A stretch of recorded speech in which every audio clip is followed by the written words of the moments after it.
ನಮಸ್ಕಾರ. 15/4/2025 ಪ್ರಚಲಿತ ವಿದ್ಯಮಾನಗಳ ಈ ವಿಡಿಯೋಗೆ ನಿಮ್ಗೆಲ್ಲ ಸ್ವಾಗತ. 2025 3 ತಿಂಗಳ ಪ್ರಚಲಿತ ವಿದ್ಯಮಾನಗಳ ಪೇಯ್ಡ್ PDF ನೋಟ್ಸ್ ಅವೈಲೇಬಲ್ ಇದೆ. 75 ರೂಪಾಯಿ ನಿಮ್ಗೆ ಈ PDF ನೋಟ್ಸ್ ಸಿಗುತ್ತೆ. 2024 ಸಂಪೂರ್ಣ ನೋಟ್ಸ್ ಬೇಕು ಅಂದ್ರೆ 120ಗೆ ನಿಮ್ಗೆ PDF ನೋಟ್ಸ್ ಸಿಗುತ್ತೆ. ಹೆಚ್ಚಿನ ಮಾಹಿತಿಗೆ ಈ ವಿಡಿಯೋದ ಸ್ಕ್ರೀನ್ ಮೇಲೆ ಕಾಣ್ತಿರುವಂತ ವಾಟ್ಸ್ಆಪ್ ನಂಬರ್ಗೆ ಮೆಸೇಜ್ ಮಾಡಬಹುದು ಅಥವಾ ಈ ವಿಡಿಯೋದ ಡಿಸ್ಕ್ರಿಪ್ಷನ್ ಅಲ್ಲಿ ವಾಟ್ಸ್ಆಪ್ ನಂಬರ್ ಇದೆ, ಮೆಸೇಜ್ ಮಾಡಿ PDF ನೋಟ್ಸ್ ಅನ್ನ ಪಡ್ಕೋಬಹುದು. ದೇಶದ ನೋಡಿ, ಬೆಂಗಳೂರಿನಲ್ಲಿ ದೇಶದಲ್ಲೇ ಅತಿ ಎತ್ತರದ ಅಂಬೇಡ್ಕರ್ ಪ್ರತಿಮೆ, ಯಾಕೆಂದ್ರೆ ಅಂಬೇಡ್ಕರ್ ಅವರ ಜಯಂತಿ ಆಗಿದೆ ನೆನ್ನೆ ತಾನೆ, ಅಂಬೇಡ್ಕರ್ ಅವರ ಜನ್ಮದಿನ. ಮೈಸೂರು ವಿವಿಯಲ್ಲಿ ಡಾಕ್ಟರ್ ಅಂಬೇಡ್ಕರ್ ಪೀಠ, ಆಂಧ್ರ ರೀತಿ ಅಂಬೇಡ್ಕರ್ ಮ್ಯೂಸಿಯಂ ಕೂಡ ಮಾಡ್ತೀವಿ ಅಂತ ಕರ್ನಾಟಕದ ಮುಖ್ಯಮಂತ್ರಿಗಳಾದ ಸಿದ್ದರಾಮಯ್ಯನವರು ಹೇಳಿರ್ತಾರೆ. ಈಗ ಆಂಧ್ರದ ವಿಜಯವಾಡದಲ್ಲಿ ದೇಶದಲ್ಲೇ ಮತ್ತು ವಿಶ್ವದಲ್ಲೇ ಅತಿ ದೊಡ್ಡ ಅಂಬೇಡ್ಕರ್ ಅವರ ಪ್ರತಿಮೆ ಇದೆ. ಆ ಪ್ರತಿಮೆ 206 ಅಡಿ ಇದೆ. ಈ ಪ್ರತಿಮೆ ಎತ್ತರ 125 ಅಡಿ ಮತ್ತು ಸ್ತಂಭ 85 ಅಡಿ ಇದೆ. ಕರ್ನಾಟಕದಲ್ಲಿ ಇದಕ್ಕಿಂತ ಹೆಚ್ಚು ಎತ್ತರದ ಪ್ರತಿಮೆಯನ್ನ ಮಾಡ್ತೀವಿ ಅಂತ ಮುಖ್ಯಮಂತ್ರಿಗಳು ಘೋಷಣೆ ಮಾಡಿರ್ತಾರೆ. ಬೆಂಗಳೂರು ನಗರದಲ್ಲಿ ಡಾಕ್ಟರ್ BR ಅಂಬೇಡ್ಕರ್ ಅವರ ಮ್ಯೂಸಿಯಂ ಮತ್ತು ದೇಶದಲ್ಲೇ ಅತಿ ಎತ್ತರವಾದ ಅಂಬೇಡ್ಕರ್ ಅವರ ಪ್ರತಿಮೆಯನ್ನ ಸ್ಥಾಪನೆ ಮಾಡ್ತೀವಿ ಅಂತ ಕರ್ನಾಟಕದ ಮುಖ್ಯಮಂತ್ರಿಗಳಾದ ಸಿದ್ದರಾಮಯ್ಯನವರು ಮಾಹಿತಿಯನ್ನ ಹಂಚ್ಕೊಂಡಿರ್ತಾರೆ. ಕೆಲವೊಂದಿಷ್ಟು ಇಂಪಾರ್ಟೆಂಟ್ ಆಗಿರೋ ಈವೆಂಟ್ಸ್ ಗಳು ಈಗ ಇತ್ತೀಚೆಗೆ ಸ್ಪೋರ್ಟ್ಸ್ ಮೇಲೆ ಕ್ವಶನ್ಸ್ ಗಳು ಜಾಸ್ತಿ ಬರ್ತಿರೋದ್ರಿಂದ, ಈ IPL ಕೂಡ ನಡೀತಿರೋದ್ರಿಂದ IPL ಟೂರ್ನಿಯ ಚೊಚ್ಚಲ ಪಂದ್ಯ ಅಂದ್ರೆ ಇದು IPL ಪ್ರಾರಂಭ ಆಯ್ತಲ್ಲ, ಆವಾಗಿನ ಪ್ರಶ್ನೆ 2008ರಲ್ಲಿ ಪ್ರಾರಂಭ ಆದಾಗ ಮೊಟ್ಟ ಮೊದಲ IPL ನ ಪಂದ್ಯ ನಡೆದಿದ್ದು ನಮ್ಮ ಬೆಂಗಳೂರಿನ ಚಿನ್ನಸ್ವಾಮಿ ಕ್ರೀಡಾಂಗಣದಲ್ಲಿ. ಹಾಗೂ ಚೊಚ್ಚಲ ಪಂದ್ಯದಲ್ಲೇ ಸ್ಫೋಟಕ ಶತಕವನ್ನ ಗಳಿಸಿದಂತವರು ಬ್ರೆಂಡನ್ ಮೆಕ್ಕಲಮ್ ಅಂತ, 158 ರನ್ಗಳು ನಾಟ್ ಔಟ್. ಅಮೆರಿಕದ ರಾಷ್ಟ್ರೀಯ ಕ್ರೀಡೆಯ ಹೆಸರು ಬೇಸ್ಬಾಲ್. ಏಸ್ ಎನ್ನುವುದು ಟೆನ್ನಿಸ್ ಕ್ರೀಡೆಯಲ್ಲಿ ಬಳಸುವಂತಹ ಪದ. ಅತಿ ಹೆಚ್ಚು ಬಾರಿ ಫಿಫಾ ವಿಶ್ವಕಪ್ ಜಯಿಸಿದಂತಹ ದೇಶದ ಹೆಸರು ಬ್ರೆಜಿಲ್. ಭಾರತೀಯ ಒಲಿಂಪಿಕ್ ಸಮಿತಿಯ ಮೊದಲ ಅಧ್ಯಕ್ಷರು ಸರ್ ದೊರಾಬ್ಜಿ ಟಾಟಾ. 2023ರ ಏಕದಿನ ಕ್ರಿಕೆಟ್ ವಿಶ್ವಕಪ್ ಆತಿಥ್ಯವನ್ನು ವಹಿಸಿಕೊಂಡಿರುವಂತಹ ದೇಶ 2023ರಲ್ಲಿ ಭಾರತದಲ್ಲೇ ವಿಶ್ವಕಪ್ ನಡೆದಿತ್ತು, ಕ್ರಿಕೆಟ್ ವಿಶ್ವಕಪ್. ಅನ್ಫಾರ್ಚುನೇಟ್ಲಿ ಭಾರತ ಫೈನಲ್ ನಲ್ಲಿ ಆಸ್ಟ್ರೇಲಿಯಾ ತಂಡದ ವಿರುದ್ಧ ಸೋಲುವ ಮೂಲಕ ತವರಿನಲ್ಲಿ 3ನೇ ಬಾರಿಗೆ 50 ಓವರ್ಗಳ ವಿಶ್ವಕಪ್ ಗೆಲ್ಲುವಂತ ಅವಕಾಶವನ್ನ ಕಳ್ಕೊಳ್ತು. ತದನಂತರ 2024ರಲ್ಲಿ ಅಮೆರಿಕಾದಲ್ಲಿ ನಡೆದಂತಹ ವಿಶ್ವಕಪ್ T20 ವಿಶ್ವಕಪ್ ಅನ್ನ ಭಾರತ ಜಯಿಸಿದೆ ಮತ್ತು 2025ರಲ್ಲಿ ಚಾಂಪಿಯನ್ಸ್ ಟ್ರೋಫಿ ಏನ್ ನಡೆದಿತ್ತು ಅದನ್ನು ಕೂಡ ಭಾರತದ ಪುರುಷರ ಕ್ರಿಕೆಟ್ ತಂಡ ಜಯಿಸಿದೆ. ತೆಲಂಗಾಣದಲ್ಲಿ SC ಒಳ ಮೀಸಲು ಜಾರಿ ದೇಶದಲ್ಲೇ ಮೊದಲು. ನೋಡಿ, ತೆಲಂಗಾಣ ಏನಿದೆ ಅದು SC ಒಳ ಮೀಸಲು ಜಾರಿ ಮಾಡಿದಂತಹ ದೇಶದ ಮೊಟ್ಟ ಮೊದಲ ರಾಜ್ಯವಾಗಿದೆ. ಗುಂಪು 1ರಲ್ಲಿ ಸಾಮಾಜಿಕ, ಆರ್ಥಿಕ ಮತ್ತು ಶೈಕ್ಷಣಿಕವಾಗಿ ಹಿಂದುಳಿದ ವರ್ಗಗಳಿಗೆ 15 ಸಮುದಾಯ, ಅವುಗಳಿಗೆ 1% ಮೀಸಲು. ಗುಂಪು 2ರಲ್ಲಿ ಕನಿಷ್ಠವೂ ಅಲ್ಲದ ಗರಿಷ್ಠವೂ ಅಲ್ಲದ ಮೀಸಲು ಸೌಲಭ್ಯ ಪಡೆದ 18 ಸಮುದಾಯಗಳು ಕಂಡುಬರ್ತವೆ, ಅವಕ್ಕೆ 9%. ಗುಂಪು 3ರಲ್ಲಿ ಪೂರ್ಣ ಪ್ರಮಾಣದ ಸೌಲಭ್ಯ ಪಡೆಯುತ್ತಿರುವ 26 ಸಮುದಾಯಗಳು, ಅವುಗಳಿಗೆ 5% ಮೀಸಲು ಸವಲತ್ತುಗಳು. ಇದ್ರ ಕುರಿತು ಒಂದು ಆರ್ಟಿಕಲ್ ನ ಟೆಲಿಗ್ರಾಮ್ ಅಲ್ಲಿ ಶೇರ್ ಮಾಡಿರ್ತೀನಿ, ಸಂಪೂರ್ಣವಾದಂತಹ ಮಾಹಿತಿ ಇರುತ್ತೆ. ಒಳ ಮೀಸಲು ಅಂದ್ರೆ ಏನು, ದೇಶದಲ್ಲಿ ತೆಲಂಗಾಣ ಮೊದಲನೇ ಸ್ಥಾನವನ್ನು ಹೆಂಗ್ ಪಡ್ಕೋತು, ಆ ಮೀಸಲಾತಿಯ ಅಧ್ಯಕ್ಷರು ಯಾರು, ಇದನ್ನ ಯಾವ ತರ ಮಾಡ್ತಾರೆ ಅನ್ನೋ ಸಂಪೂರ್ಣ ಮಾಹಿತಿನ ನೀವು ಆರ್ಟಿಕಲ್ ನೋಡ್ಬೋದು. ಈ ವಿಡಿಯೋದ ಡಿಸ್ಕ್ರಿಪ್ಷನ್ ಅಲ್ಲಿ ಟೆಲಿಗ್ರಾಮ್ ಲಿಂಕ್ ಇರುತ್ತೆ, ಜಾಯ್ನ್ ಆಗಿ, ಅಲ್ಲಿ ಆರ್ಟಿಕಲ್ಸ್ ಇರುತ್ತೆ. ಪ್ರಶ್ನೆ: ಇತ್ತೀಚೆಗೆ ಪ್ರಧಾನಿ ಮೋದಿ ಅವರು ಯಾವ ರಾಜ್ಯದ ಮಹಾರಾಜ ಅಗ್ರಸೇನ ವಿಮಾನ ನಿಲ್ದಾಣದಲ್ಲಿ ಹೊಸ ಟರ್ಮಿನಲ್ ಕಟ್ಟಡಕ್ಕೆ ಅಡಿಪಾಯ ಹಾಕಿದರು? ಸರಿಯಾದ ಉತ್ತರ ಹರಿಯಾಣ. ಪ್ರಧಾನಮಂತ್ರಿ ನರೇಂದ್ರ ಮೋದಿ ಅವರು ಹರಿಯಾಣದ ಹಿಸಾರ್ನಲ್ಲಿರುವ ಮಹಾರಾಜ ಅಗ್ರಸೇನ ವಿಮಾನ ನಿಲ್ದಾಣದಲ್ಲಿ 410 ಕೋಟಿಗೂ ಹೆಚ್ಚು ವೆಚ್ಚದಲ್ಲಿ ಹೊಸ ಟರ್ಮಿನಲ್ ಕಟ್ಟಡಕ್ಕೆ ಅಡಿಪಾಯವನ್ನು ಹಾಕಿದ್ದಾರೆ.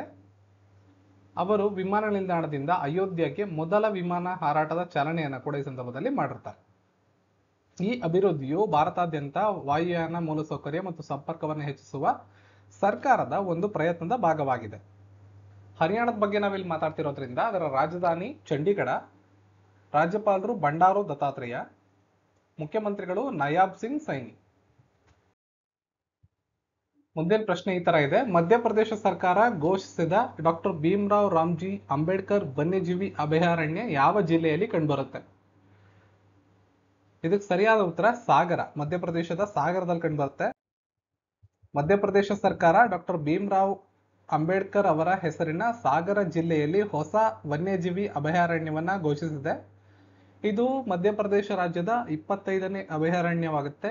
ಬಂಡ ಮತ್ತು ಶಹಗಡ ತಹಸೀಲ್ಗಳನ್ನ ಒಳಗೊಂಡಂತೆ ಉತ್ತರ ಸಾಗರ ಅರಣ್ಯ ವಿಭಾಗದ ಅಡಿಯಲ್ಲಿ 258 ಚದರ ಕಿಲೋಮೀಟರ್ ವಿಸ್ತೀರ್ಣವನ್ನು ಹೊಂದಿರುವಂತಹ ಹೊಸ ವನ್ಯಜೀವಿ ಅಭಯಾರಣ್ಯವನ್ನ ಘೋಷಣೆ ಮಾಡಿ ಅದಕ್ಕೆ ಅಂಬೇಡ್ಕರ್ ಅವರ ಹೆಸರನ್ನ ಇಡಲಾಗಿದೆ.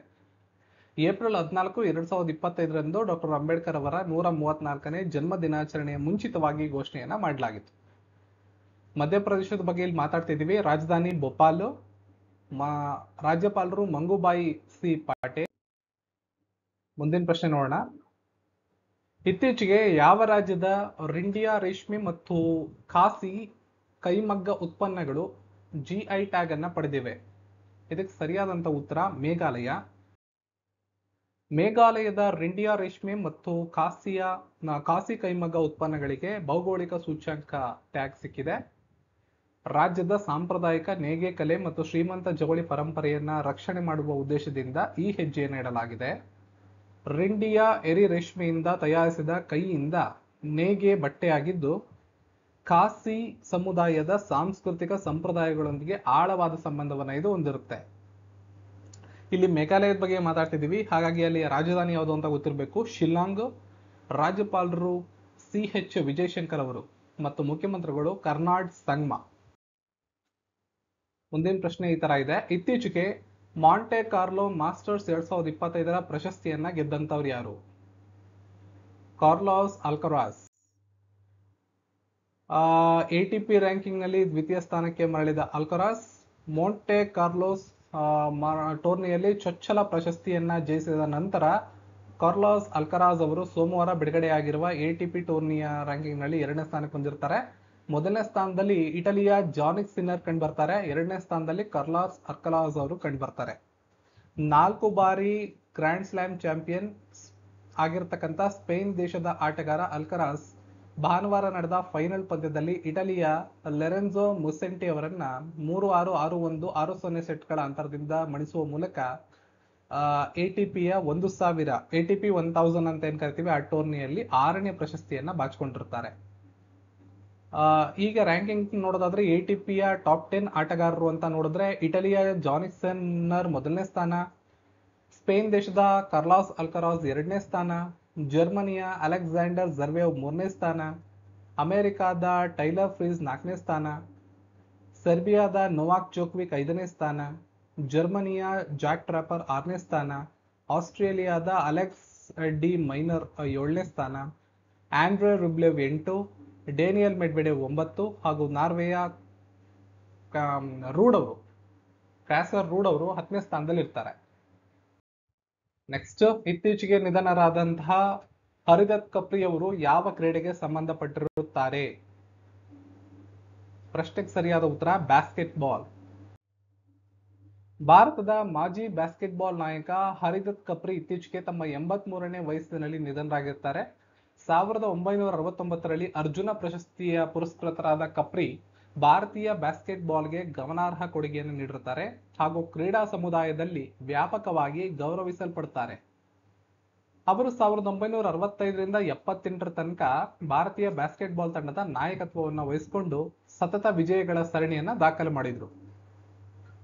ಅವರಿಗೆ ಉತ್ತರಾಖಂಡ ಸರ್ಕಾರ ಜೀವಮಾನ ಸಾಧನೆಯ ಪ್ರಶಸ್ತಿಯನ್ನ ಕೂಡ ನೀಡಿ ಗೌರವಿಸಿದೆ. ಇತ್ತೀಚೆಗೆ ಸುದ್ದಿಯಲ್ಲಿದ್ದಂತ ಮೌಂಟ್ ಮೌಂಟ್ ಕನ್ಲಾನ್ ಯಾವ ದೇಶದಲ್ಲಿ ಕಂಡು ಬರುತ್ತದೆ? ಫಿಲಿಪೈನ್ಸ್ ಅಲ್ಲಿ ಇದೆ. ಇದು ಫಿಲಿಪೈನ್ಸ್ ನ ಅತ್ಯಂತ ಸಕ್ರಿಯ ಜ್ವಾಲಾಮುಖಿಗಳಲ್ಲಿ ಒಂದು ಅಂತ ಹೇಳ್ಬೋದು ಕನ್ಲಾನ್. ಇದು ಕನ್ಲಾನ್ ಪರ್ವತ ಇತ್ತೀಚೆಗೆ ಸ್ಫೋಟಗೊಂಡು ಆಕಾಶಕ್ಕೆ 4000 ಮೀಟರ್ಗಳಷ್ಟು ವರೆಗೆ ಬೂದಿಗರಿಗಳನ್ನ ಕಳಿಸಿತ್ತು. ಸೊ ಹೀಗಾಗಿ ಇದು ಬಹಳ ಸುದ್ದಿಯಲ್ಲಿ ಕಂಡುಬಂದಿತ್ತು ರೀಸೆಂಟ್ ಆಗಿ. ಫಿಲಿಪೈನ್ಸ್ ದೇಶದ ರಾಜಧಾನಿ ಮನಿಲಾ. ಅಲ್ಲಿಯ ಅಧ್ಯಕ್ಷರು ಬಾಂಗ್ ಮಾರ್ಕೋಸ್ ಅಂತ ಮತ್ತು ಅಧಿಕೃತ ಭಾಷೆ ಫಿಲಿಪಿಯೋ ಹಾಗೂ ಇಂಗ್ಲಿಷ್ ಭಾಷೆಗಳು ಅಲ್ಲಿಯ ಅಧಿಕೃತ ಭಾಷೆಗಳಾಗಿದ್ದು ಫಿಲಿಪೈನ್ ಪೆಸೋ ಅನ್ನೋದು ಅಧಿಕೃತ ಕರೆನ್ಸಿ ಆಗಿದೆ.